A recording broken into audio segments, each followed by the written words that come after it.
Hey guys, and welcome back to our lecture series. I'm Ted, your host, and for today's lecture, we are going to look at the second half of our lecture on the 1920s. Let me just begin by saying that the 1920s was a period of rising real wages and growing personal wealth in the Republic. Consumer durable goods were becoming increasingly accessible to the rapidly growing middle class. This was also the first decade in which creature comforts, the goods that came to typify the second industrial revolution and the later technological surge of the 1890s were made available to the general public en masse. The general public, of course, became accustomed to having a car of their own and familiar with the prospect that every few years a new gadget was going to come out that made life easier for them. The first was the washing machine. Washing machines became available.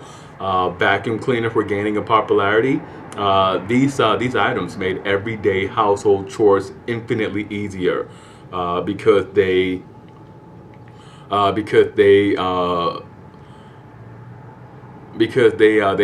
slashed the time it would take to do household work. Household work was incredibly difficult and often required many laborers. And this was because everything had to be done by hand. Housework from this time onward became less labor intensive.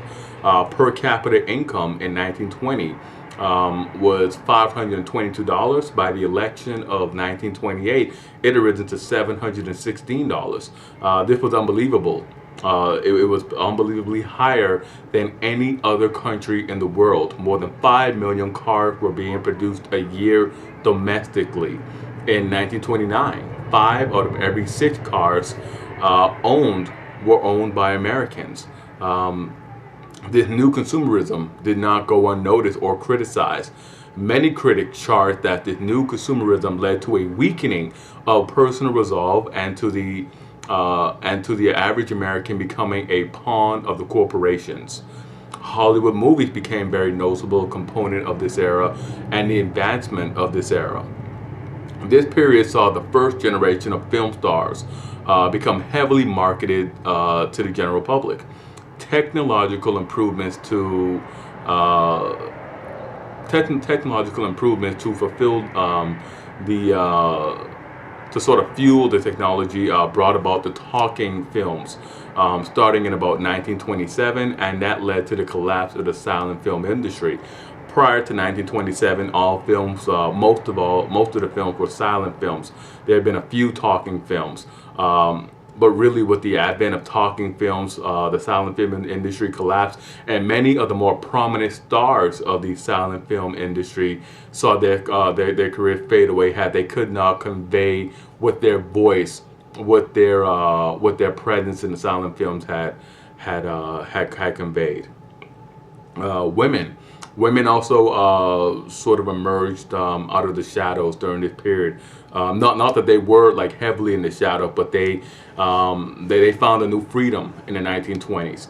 And really their freedom was associated with the new and quote unquote dangerous youth culture. And this was symbolized for females with the bob hairstyle. A woman who bobbed her hair committed a highly socially symbolic act. Traditionally, females grew their hair long. Females did not cut their hair throughout their lives. They simply wore it long and braided. The new hairstyle of cutting it short created some social shock. And really, the only equivalent in modern times would be the phenomena of young men growing out their hair, starting in the 1960s and continuing onwards. Knee-length dresses was another way to buck old conventions. Also, smoking in public was a daring act of rebellion. One of the most eye-opening and intricate assessments of the time comes from S. Scott Fitzgerald's The Great Gatsby. Now, the Great Migration, the First World War, saw a large number of jobs previously closed off to and reserved for white men open up for large numbers of African American males and females, and also European American women. During this time, there was this great exodus of African Americans, the Great Migration, in which African Americans found their way into these urban industrial centers. The first Great Migration saw tens of thousands leave the rural Southeast in search of better jobs, opportunities, and of course to escape the stifling racism of Jim Crow. Indeed, many attribute the success of working to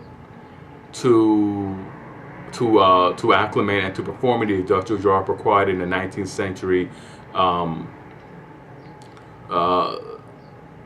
Suffrage leaders had not expected the new permissive atmosphere to take place, or this new lifestyle choice that women were adopting before the passage of the 20th Amendment.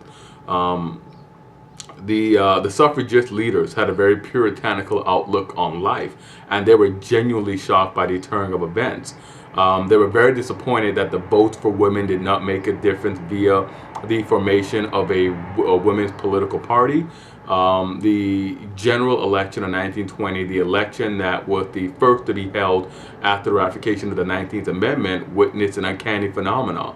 Unmarried women nearly voted the same as their fathers, while married women tended to vote the same as their husbands, and this pattern remained strong well into the 20th century. Now, one aspect of the new youth culture was jazz music, which had been started by African American musical expression that originated in the lower class areas of New Orleans and quickly spread to other urban locations such as Memphis and St. Louis by simply migrating up along the Mississippi River. Before entering long distance destinations such as Chicago and New York City. The Great Migration also changed the character of urban life. Chicago, the Chicago Defender, an African American newspaper, encouraged the migration and advocated that African Americans abandon their lives as sharecroppers. Now, of course, this all led to a sort of ethnic predicament in these urban centers where African Americans were flocking to. The arrival of such large numbers of African Americans set off a process known as white flight. White flight entailed the introduction of African Americans into a neighborhood and the immediate withdrawal of the European American population from that neighborhood. This happened in Harlem, in New York City, and the south side of Chicago. African Americans were needed during the war, but afterwards were regarded as threats to job security. And this led to the mobilizing of former workers. This led to a series of race riots, violent encounters that stretched from 1918 all the way into 1921. One of the most severe being in Tulsa. Tulsa, which was home to what was then called Black Wall Street, were completely destroyed. The African American neighborhood over there, African American neighborhoods there were completely destroyed. In East St. Louis, in Illinois, there was another devastating riot that left millions scarred and wounded. But the riots in 1919 were noted for the uniform, calculated defense of African American communities by African Americans from would-be assailants. Another watershed moment, another radical shift, in that there was some fighting back emerging during the early 20th century. Now, these riots were characterized, as I stated, by white gangs rampaging through black neighborhoods. And the most influential African American leader of the early 20th century, Marcus Garvey, who has noted earlier, founded and operated the Universal Negro Improvement Association, an early Pan-African organization that advocated for a return to Africa. And he did this by use of a mastery of his rhetorical and oratorical skills. Garvey was renowned for those skills, and he called on his adherents to participate in a mass exodus to create a new African nation, one that will be free from European colonial domination or white supremacy. Garvey was a highly charismatic figure, but a very incapable businessman. He attempted he purchased and he attempted to use his steamship line, the Black Star Line, had the form of Merchant Marine Line, one that could be used to ferry African American back to Africa, but also one that could be used to sort of lay the foundation of a seaborne mercantile African trade, Pan-African trade network. Now Garvey was built in a series of transactions and operated his other enterprises in a legal haze. In 1923, he was convicted of fraud and deported shortly into his sentence.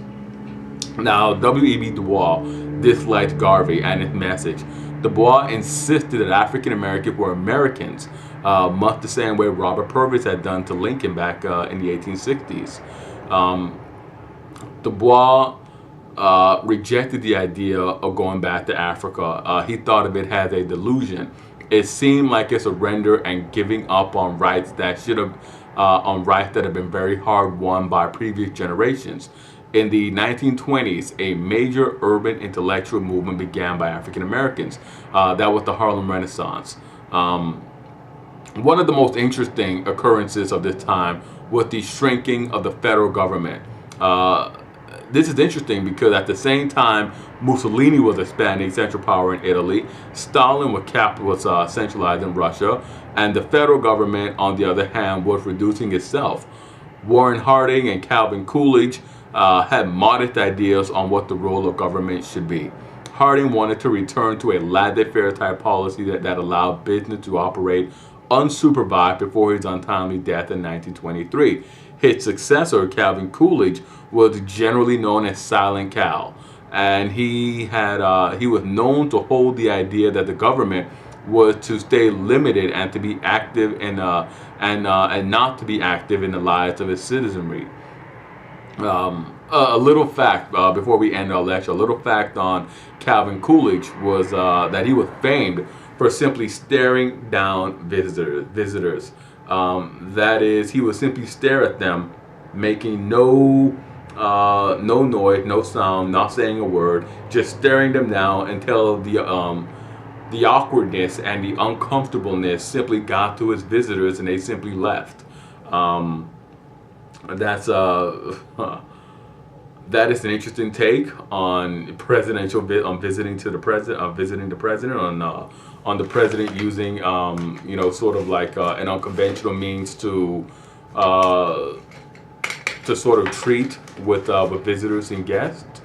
But we'll end there. We'll end this discussion on the 1920s there, and we'll come back with a new lecture. As always, hit like, subscribe, and comment. Let me know what you thought about this lecture, and let me know what you thought about Silent Cal.